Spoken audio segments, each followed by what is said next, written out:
Tom Brady's leaving the game as the greatest football player, I think, in NFL history.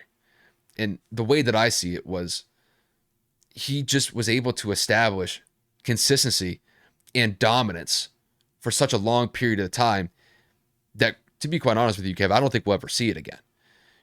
To go out on the field for over 20 years, win 7 Super Bowls, appear in 10 Super Bowl, to appear in 10 Super Bowls, go to over a dozen conference championships, win 3 MVPs, win 5 Super Bowl MVPs, and then you have somewhere in between 35 to 40 NFL records that are solely held by him. He's not only the GOAT of quarterbacks as far as I'm concerned. That debate was over after he got the 5th one when the Patriots came back against the Falcons when they were down 28-3. I'm of the mindset that he's the greatest football player ever. And we even said that last year. So, and there's just one more element that I want to hit with Brady, about his overall stature that I think he holds in the league and that I think that he'll continue to hold in the league.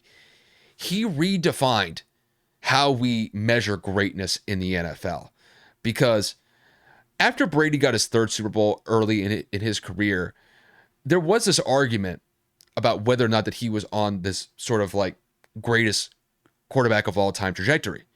And that really kind of came to a head when he had that 2007 season where he threw for 50 touchdowns and led the Patriots to an undefeated regular season where they fell short against the Giants in Super Bowl 42.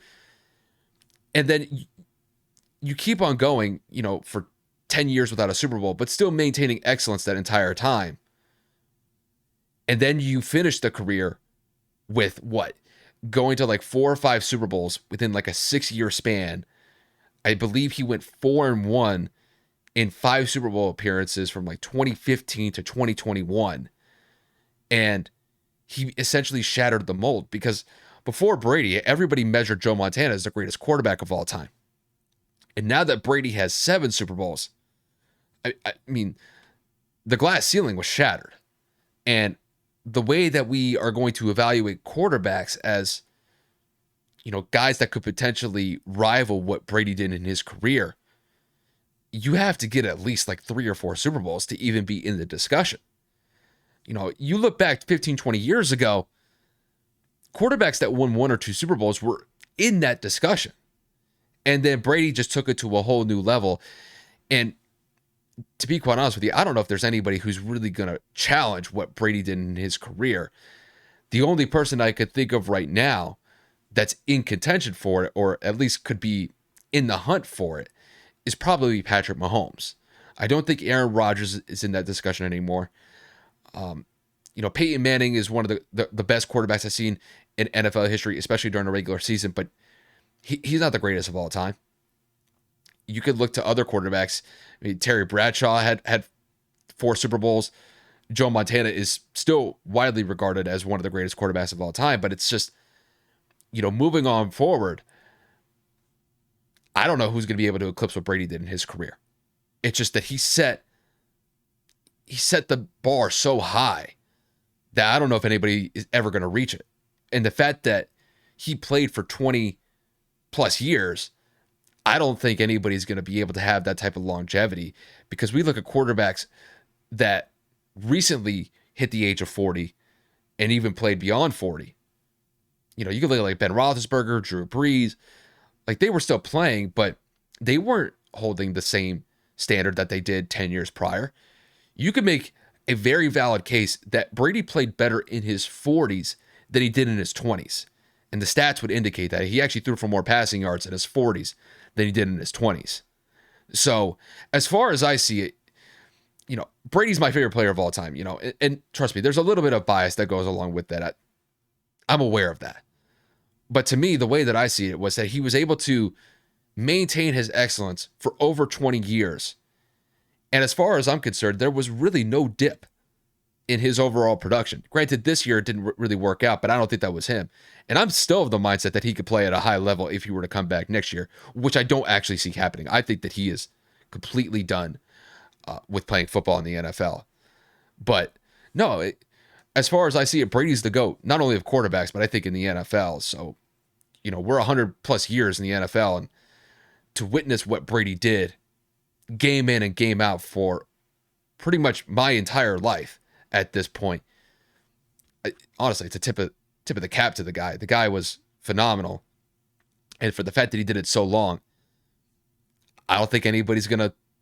I don't think anybody's gonna challenge him. I think he's in a category all by himself, and honestly, I don't think anything is really gonna persuade me unless I see somebody rival it. And at this point, it's gonna be a long time before we see anybody do that. So, Kev, the floor is yours. Obviously, I mean, well, Sabo's featured in the episode today. He's just kind of chilling. Um, as somebody who hates or hated Tom Brady, right? You know, somebody who was a fan of the Colts, is a fan of the Colts, and constantly ran into him year in and year out to get routed or get, kind of like exited, to put it politely, out of the playoffs. It was frustrating. But again, when you're young and you don't understand, and all you see is your team lose to the same guy over and over, it's like you start to hate them because it's like we can't get past them. But as I got older, similar to what I've said about LeBron James, is you have to start to appreciate the greatness, as Kyle alluded to, all the records, the Super Bowls, the MVPs, the records. I mean, when you play 23 years, it's bound to happen record wise. But to maintain the level of play that he did for as long as he did, to have very little to no dips in his career outside of the 2008 ACL injury, which again wasn't a dip, that was just an injury that it happens in the league. And then to kind of come right back and again, just kind of be consistent within at least playoff appearances for the Patriots, have the dynasty that he had, and continue to play at the level that he did. It's never been done in sports. We haven't seen this other than LeBron James. Like literally, those two are the greatest athletes to probably ever pick up a respective basketball and football. And the way that Tom did it, how he did it, very vocal leader. Sometimes, in my opinion, a little bit too vocal, how he was coming across, yelling at coaches and personnel. But some would say that that's just how you get a team riled up. But that's neither here nor there. What Tom Brady meant to the sport of football is something that really can't be put into words. I mean, Kyle said it. He broke the mold when it comes to the pedigree of football that he brought to the table. And I mean, just winning. When you think of Tom Brady, winner. That's all you can really say. And I know that Kyle went into a lot more detail because, again, that was his favorite player.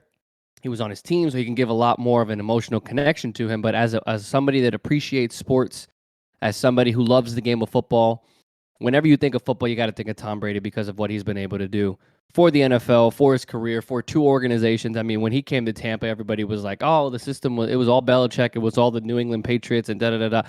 Wins a Super Bowl first year in Tampa. Comes within a score of going back to the NFC Championship last year when the Rams won the Super Bowl. This year fell short, injuries, offensive line play calling. I mean, there's a million things. I mean, Tom Brady didn't play great either, but again, I agree with Kyle. If he were to come back again, I wouldn't even be surprised because I think that he could still do it. But I think this time just meant a little bit. I think like what Kyle had stated in terms of the personal reasons, what everything that happened with Giselle, the kids, the divorce, the Buck struggling, his performance teetering a little bit. I think he finally said, yo, enough's enough. I got to hang it up. I can keep dragging this out year after year and holding everybody hostage to wait on me. But I mean, Tom made a good decision after the 23rd year, turning 46 or 47, whatever the age is going to be if next year were to begin or when next year begins. I think he did it right. He did it clean, aside from Deflategate, but we're not going to talk about that. I like Kyle said, like realistically, I tipped the cap again as a football fan. What he was able to do for football was just incredible, and I'm happy that I was able to witness the greatest football player of all time in my lifetime.